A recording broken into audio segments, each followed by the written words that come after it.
Will you tell us a little bit about the protocol that is in place now to measure? Yes, we have, first of all, we have to have a measuring stick, and it needs to be calibrated by a measuring authority. And who's a measuring authority? Well, there are various ones, Okay. and it used to be SABs. Now we sent it to somebody out on, I think, Benoni or Brackpan. Oh, that's interesting. Okay. And they calibrate them, and they give you a certificate. Okay. So the sticks that we are using to measure have been calibrated.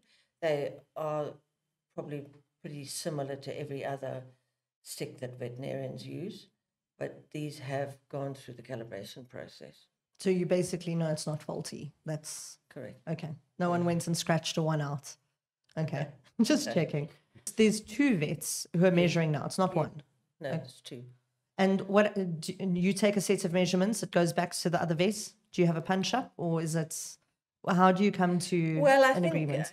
In actual fact, I think there was only one horse we differed on yesterday. Okay.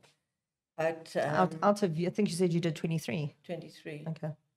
So if we are slightly out, then we go back and we remeasure. But when I measure, I don't tell the other veterinarian what my measurement is. They go and measure, and then they come back and say, okay, I got it at 148, and they got it at 147.5.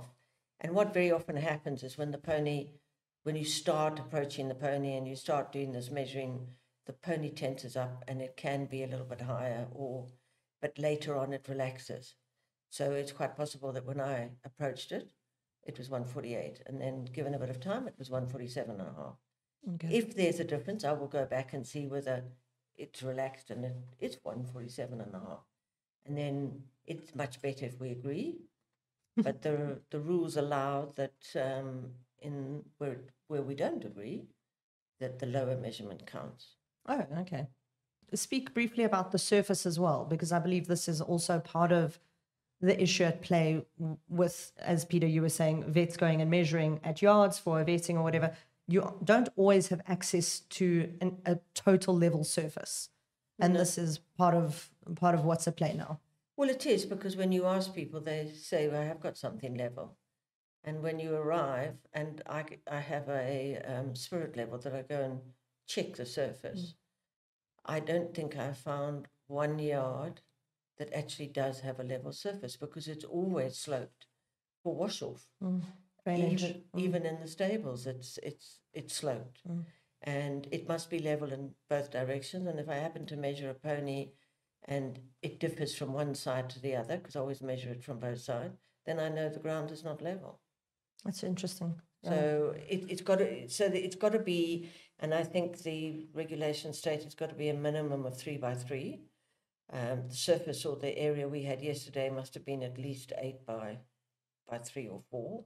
I mean, it was very nice. And it must be level and obviously non-slippery. Okay. So you don't want it on tiles. It's rough cement, but it's level. And what we do is we trot them out first. And why do you have to trot them out first, Sheila, for a measurement? Because in many instances, people will have their feet done. You can shave up to 1 centimetre off, but if you shave them too much, the horses become lame. Okay. And we're really here for the welfare of the animal. And I think it's unacceptable to make their feet so low or so short just in order to get them past as a pony. Absolutely.